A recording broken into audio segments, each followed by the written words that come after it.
folks. Welcome to Board Game Breakfast. Woohoo! The biggest thing for me this week is Cosmic Con. Now, this is being held in Roseville, Minnesota at the Fantasy Flight headquarters, basically, at their store that they have up there. This is being run by two of the original designers for Cosmic Encounter, Peter Lotka and Bill Eberly, and many other people involved in Cosmic Encounter, Kevin Wilson, who brought around the Fantasy Flight reprint. There's Jay Little, who did one of the expansions. I'm going to be there. It's just very exciting. I had nothing to do with it other than I like to play it a lot. But lots of people there. They're going to be playing the game. And, it's a convention that's not that long. I'll be there Friday all day and Saturday morning. I can't be there longer than that. Sorry about that. But if you're in the area at all, come by, say hi. Hopefully I'll have some footage of both that and the Fantasy Flight Event Center so you can see what that's like. We'll have that for you guys next week. Okay, so that's coming up. Don't forget, if you like the Dice Tower and want to support us, you can go to Dicetower.com, click on Donate, and there's different promos that you can get to support the Dice Tower. And also, you can listen to the news, which comes now.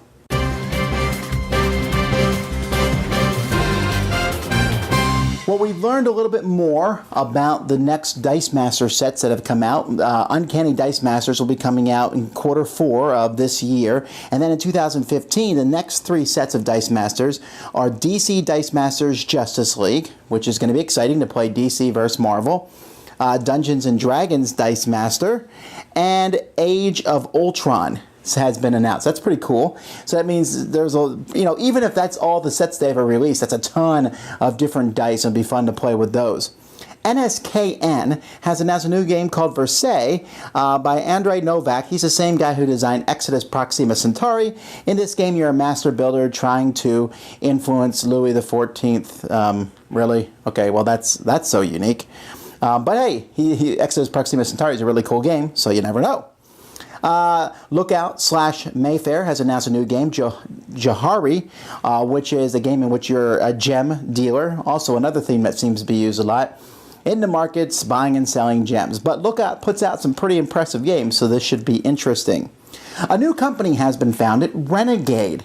Renegade is a spin-off. Scott Gata from Cryptozoic has left Cryptozoic, and Cryptozoic announced this, so I guess it's all, friendly. But he's gone off and he's starting his own company, Renegade, but they're taking many of the Cryptozoic titles with them, including Gravwell, the Doom that came to Atlantic City, and Raffle, the party game from John Kovalik. Gravwell and Raffle are some pretty cool games. So this will be interesting to see how this works. I think Cryptozoic looks to me like they're going to concentrate more on their games that have a specific branding, whether it's more, they have the DC deck building games and the Lord of the Rings stuff.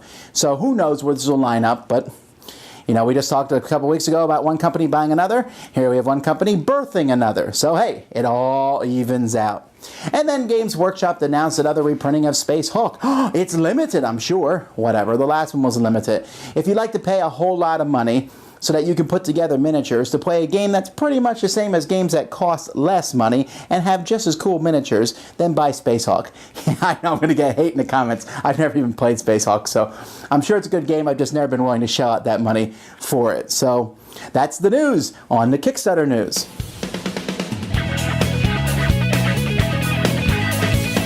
Hey now, my name is Nick from Board Game Brawl, and this is your Kickstarter update. And there's a lot of interesting projects up on Kickstarter right now, but we're going to start off talking about a game that's already been published that Tom emptied his entire clip into, but it still won't die. Game Salute is once again bringing you Ruse, a steampunk storytelling card game. Even though the game has only been out for less than 6 months, apparently they've went through their entire stock of their first printing and now they want to print it again in a new edition, although the Kickstarter page does not really clarify what's different about this edition. I honestly have no idea whether the game is fantastic or whether it's total garbage. I've never played it before, but I do think it's interesting that not only is Game Salute sticking to its guns in the face of some negative reviews, but they're just saying right on the front page, we're using this project as a pre-order project. We're not trying to fund a new game, we're just using this as a merchant shop. So take that as you will. 1750 Britain vs. France from Battle Hardened Games is a two-player strategic light war game that uses cards and dice. One player is Britain, one player is France, and you're trying to vie for domination over different colonies. It uses public domain artwork and a lot of cards representing real historical events, so it looks like it's going to give you that feeling of going through a history book. Orcs, Orcs, Orcs from Queen Games looks like the unholy merger of Castle Panic and Dominion. This is a competitive tower defense game where each player takes control of a mage who's trying to smash all these orcs who are coming in towards the tower, and you're using the deck building mechanic to do so. This one seems really, really cool, actually, and I'm just very happy that Queen Games is using Kickstarter to launch a brand new project instead of just a reissue of one of their older games. Galaxy of Trian from Creative Maker looks like a light 4X game. Each player takes control of a different alien race who's exploring the galaxy by flipping over tiles, trying to get resources, and trying to beat out your opponents for territory, and so on. The components look great, the artwork looks beautiful. We'll have to wait and see if the gameplay itself holds up. My name is Nick from Board Game Brawl. This has been your Kickstarter update, and I'm reminding you to get out there and game every day and in every way. Take care.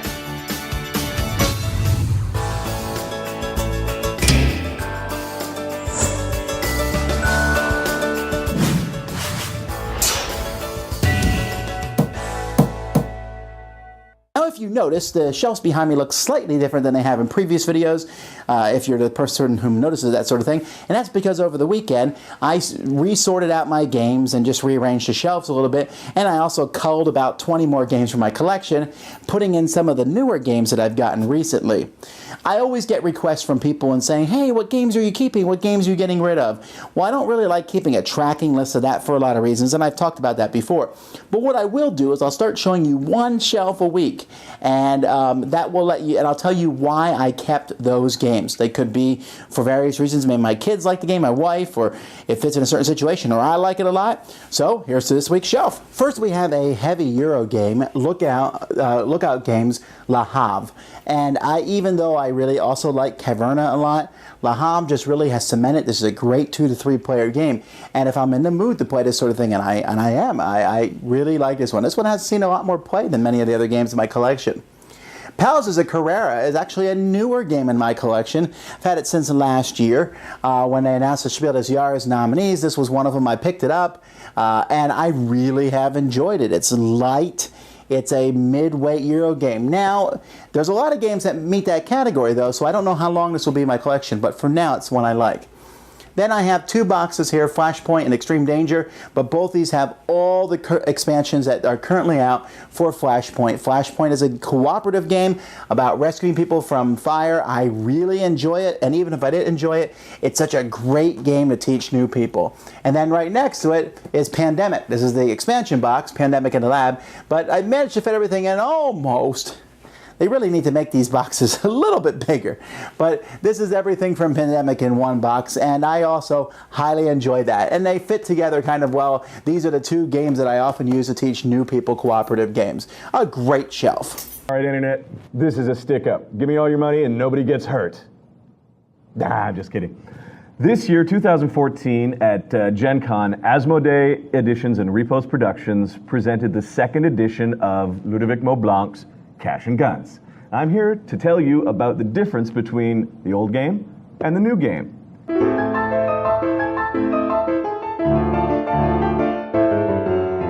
One major difference, 8 players can play the new version, only 6 for the old version. Now, in the original game, the loot is divided evenly by all the survivors of a round, and any money that can't be divided evenly just stays in the pot.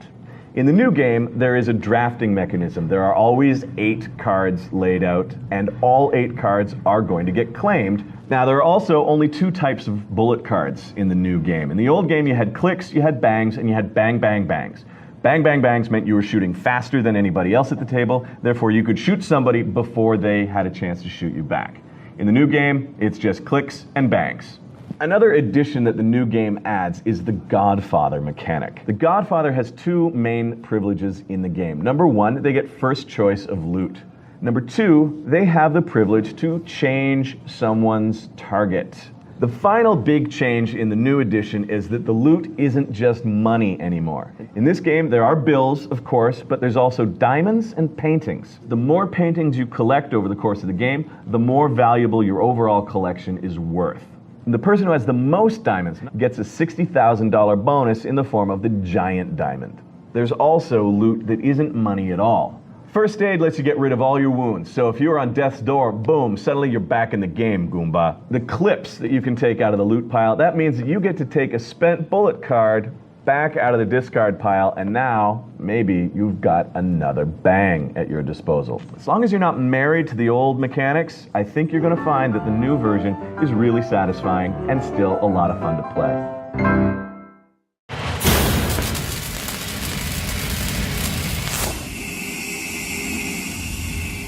Today I want to look at this website here, which is Tiny Wooden Pieces.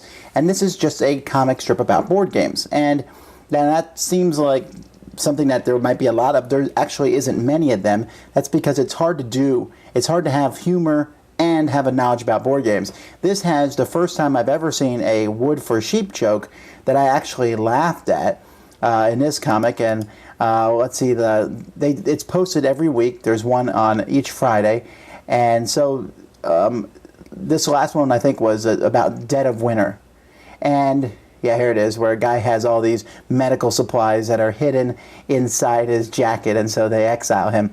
Having just played Dead of Winter again this past Saturday, really enjoyable game, and this just fits it exactly. And I'm not going to spoil any more of these comics for you, and it's once a week, but they're funny, and the drawing works well, and it brings you into the theme of the game. I like these quite a bit, and I hope this comic lasts for a while. There's about, I think, 15 or 20 comics here right now, but check it out. Subscribe to it. That's Tiny Wooden Pieces. Hello, ladies and gentlemen, and welcome to the Discriminating Gamer. Look, I don't have much time. A few weeks ago, I reviewed 5 Tribes from Days of Wonder, and I thought it was going to be just a regular game, you know, a few laughs with friends. But as I reviewed it, I learned something. The designer of this game is an elder god committed to destruction and evil. He goes by the name of Bruno Cthulhu.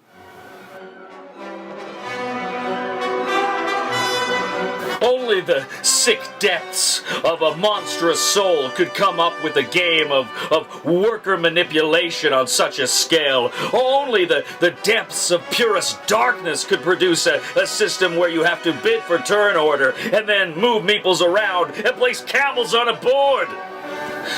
Now look, if you play 5 Tribes, you'll probably have a lot of fun, because it is a great game. You should check it out. Buy it!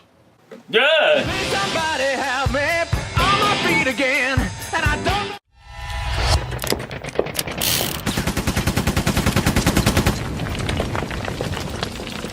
Hey, I'm Tom Vasel, Jason Levine. and special guest. Sam Healy. All right, today for our question, we have a question from Willie, and he says, if someone like Z Garcia mentions that he likes some obscure game in one of his favorite game lists, or someone else just comes and says, this is one of my favorite games, and you've not played it, do you feel like you have to play it because someone else told you it was so awesome? Of course.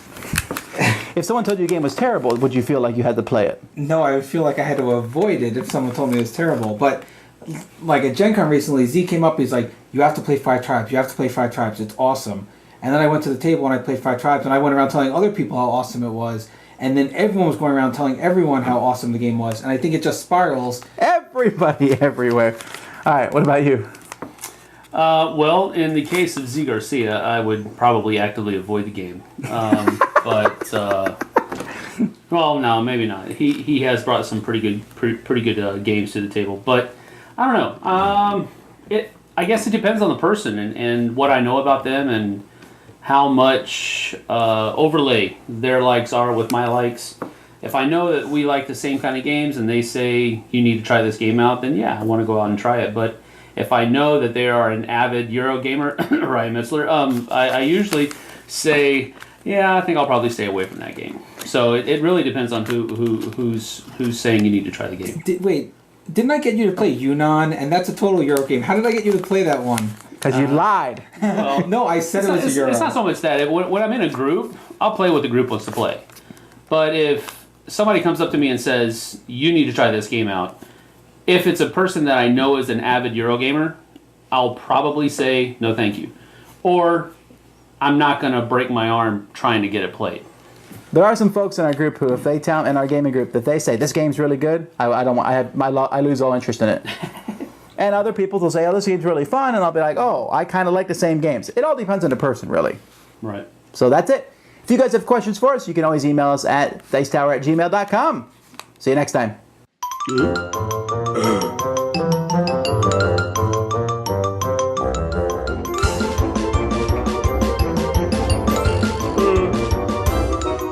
Hey folks, if you remember last week, I told you that most of the reviews I was doing that week were going to be very positive. And if you watch those reviews, they were. I really like those games.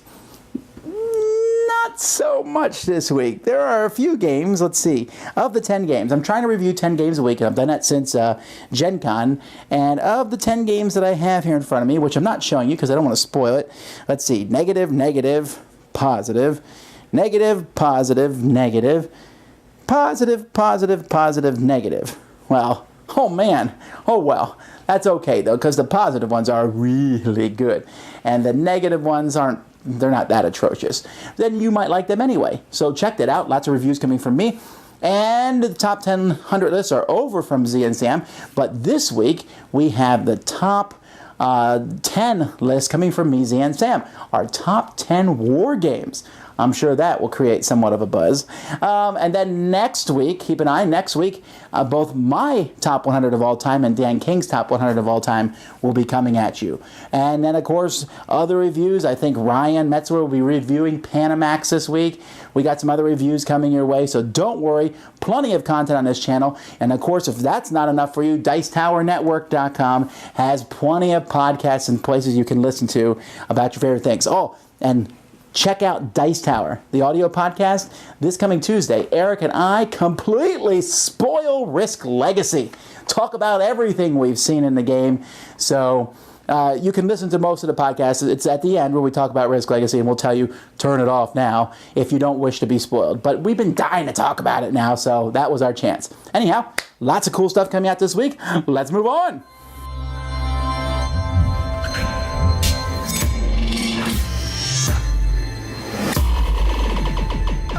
Chaz Marler from Pair of Dice Paradise here with the next installment in my Meeples for Sheepish Peoples series, discussing the social activity of board games in the lives of people who aren't necessarily socially outgoing. Now, up to this point, I've focused on preventing the butterflies in your stomach caused by attending gaming events as a participant. But this time, let's discuss another way to potentially prevent gastrointestinal lepidoptera by changing your role at a gaming event, switching from the hosted to the host. Cue unnecessary theme music! Unnecessary theme music! Now, this may be a good time to again mention that this suggestion is simply based on my own experience, and your mileage may vary. But at least for me, I found that I'm more comfortable in a group if it's a group that I've organized, even if it's a portion of a larger event. Okay, for example, a couple hundred people attend my town's largest gaming event. I attended, nervous and shy in the crowd as I looked for a game to join. But I also scheduled and hosted a Wits and Wagers game show event there. Now, while I was hosting the game, I was fine, engaging with people, making jokes, generally being pretty awesome. Even though I was still interacting with strangers, the difference was that I was doing it within a setting that I had organized and I was in control of. So it's possible that your role within a social situation can affect your comfort level within it. It's possible that putting yourself in charge of an event may help melt away some of the anxiety, allowing for more games with more people more comfortably. Now, it may be worth trying, but again, everyone's different. Your mileage may vary. Your mileage may vary.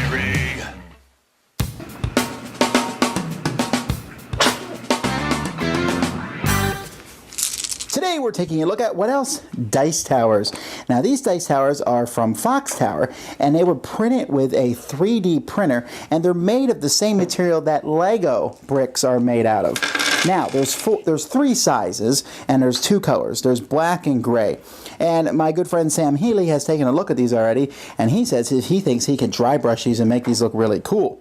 And the price of these is really not that bad. You can get 2 of these small ones for $20, making them $10 each. And you'll notice this piece comes right off like that. In fact, they are basically made up of, the small ones are made up of 2 pieces that are put together. The medium one here is made up of 3 pieces that snap together. Very easy to snap them together. And then this large one here is also made up of 3, besides not counting the ring here. And you don't even have to have that ring on there, just realize that the dice will come shooting out all over the table. Now, the dice, I'm going to show you an example of how they roll. So here's some regular dice. We'll throw them in the big one. It's a little noisy. I like the noise myself, but keep that in mind. They also go down in the medium one, and then the small one. They also work in that one. Now, King of Tokyo size dice will not work in the small one. However, I found that this one is a great die for when you have a bunch of little dice or a few small dice, like if I'm going to be playing Summoner Wars, which I'm rolling a lot of dice in, or maybe Heroescape. It's great because each person can have their own little dice tower. And Sam tested out Kingsburg dice in them, and that works. And so he's thinking about really making his Kingsburg set nice, buying some of these gray towers and then shading them different colors so each player has their own little colored dice tower. Anyhow, I was really impressed with these. When I first got them, I wasn't sure, but man, if I can dry brush these or paint these and make them even look nicer, but even straight out of the box like this, it's a good 3-dimensional dice tower, worthy of the name Dice Tower. And so that's Fox Tower. I found them on Amazon, on Etsy. There's different places you can find these and purchase them.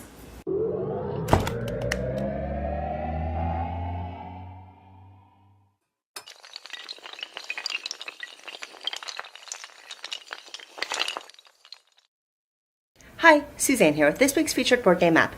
I cover a lot of playdeck games in this segment, but one we haven't discussed yet is Food Fight. This deck building game seems underappreciated to me in general, so let's take a quick look and see if it's something you might want to check out. In Food Fight, you build the best dish or food army that you can bring into the battlefields of breakfast, lunch, and dinner. Each meal round you get a drafting phase, after which you select the food fighters that go into your deck. These reveal one at a time and go head to head with your opponent's fighter.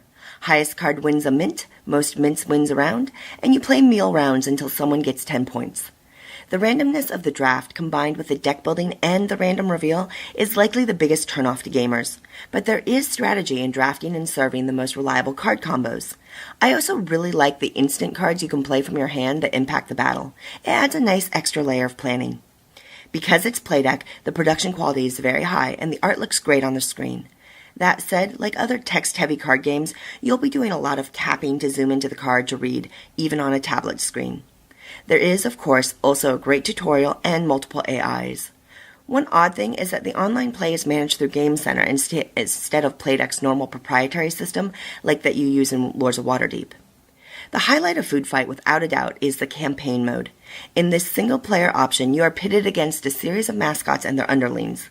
You must win against the underlings to get to the mascot, and when you beat that, you unlock new cards in the campaign mode collection to play later. Personally, I think the art is really cool, and I like the thematic and punny humor used throughout the game, but if that doesn't appeal to you, then I'm not sure the gameplay will override that. All that said, Food Fight is a solid draft and deck builder that is really fun to play on the tablet. Give it a try.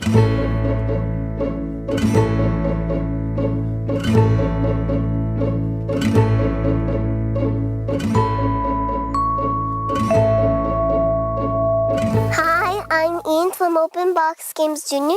and welcome to Component Moment. And today we're going to take a look at Hurry Cup, a game about racing cars. So let's take it for a test drive.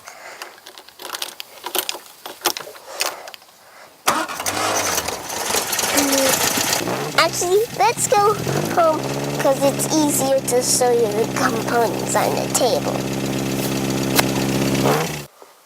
Now we're back, so let's open the box. Hurry Cup comes with lots of tokens that have items and abilities on them. There are different colored die for each of the characters. and the big, huge one die, and the shaker to shake them in. Would you look at the size of these ponds? They're huge! And it also comes with different colored cars and motorcycles. There's a massive star tile. It looks like Monaco. And the best part, it comes with modular tiles, so the board is different every time you play. So I'm Ian from Open Box Games Jr. So see you next time. Bye!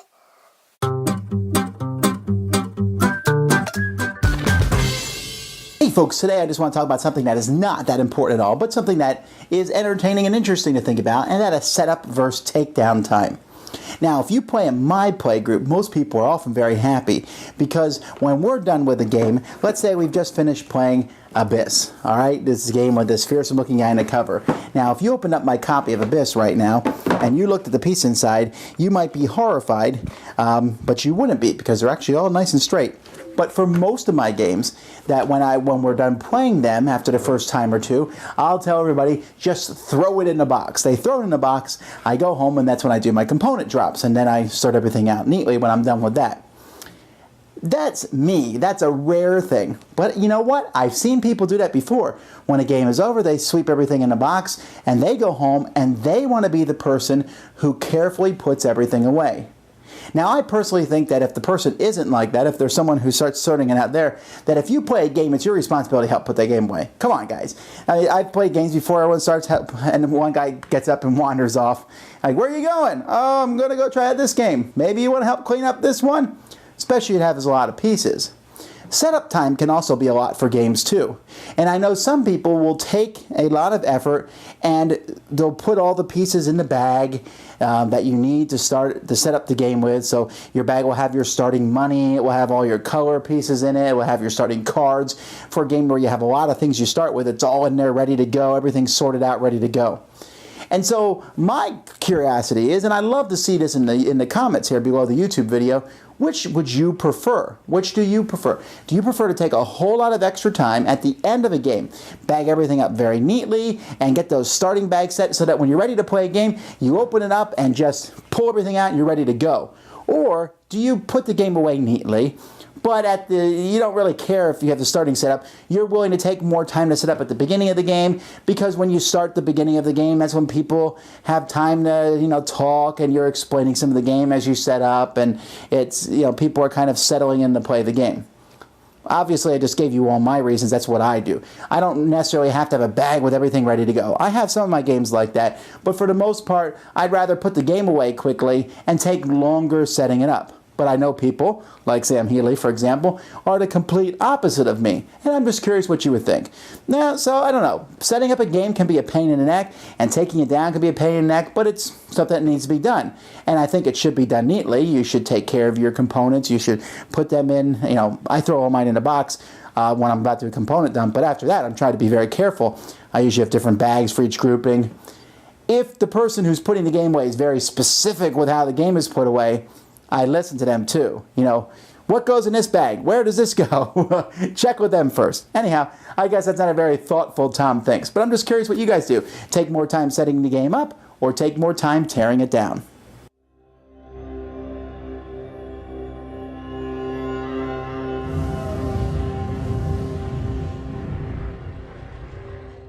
Hey, it's the Captain here. Welcome back to Carry On, my 4-part mini-series discussing gaming on the go.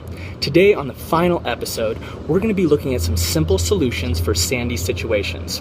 Now, you might be out in the desert, perhaps on a federally funded field trip to a foreign fighting area, like me, or maybe you're just going to the beach. Either way, the wind and the sand can really do a number on your components in your card games. If you're headed to a sandy destination, leave the card games home. Instead, bring a dice game. My first recommendation is from Steve Jackson Games, the very popular Zombie Dice. In this push-your-luck dice rolling game, you play the part of a zombie trying to eat delicious brains, but watch out for too many shots by the shotguns. If you really like pushing your luck with dice, and maybe zombies and brains just aren't your thing, try Martian Dice instead by Tasty Minstrel Games. My next recommendation is very similar. In fact, it's the godfather of dice rolling push your luck games, Farkle. In Farkle, all you need is 6 dice. Farkle may not be quite as thematic as Zombie Dice or the Chupacabra, but this simple game with just 6 dice is easy to add to anybody's collection. For my next recommendation, go to your closet and grab that used yard sale copy of Yahtzee that you have yet to play in years. Grab all the components, dump them in a random bag, yank the drawstring, and you are set. And my last recommendation, Bananagrams by Bananagrams.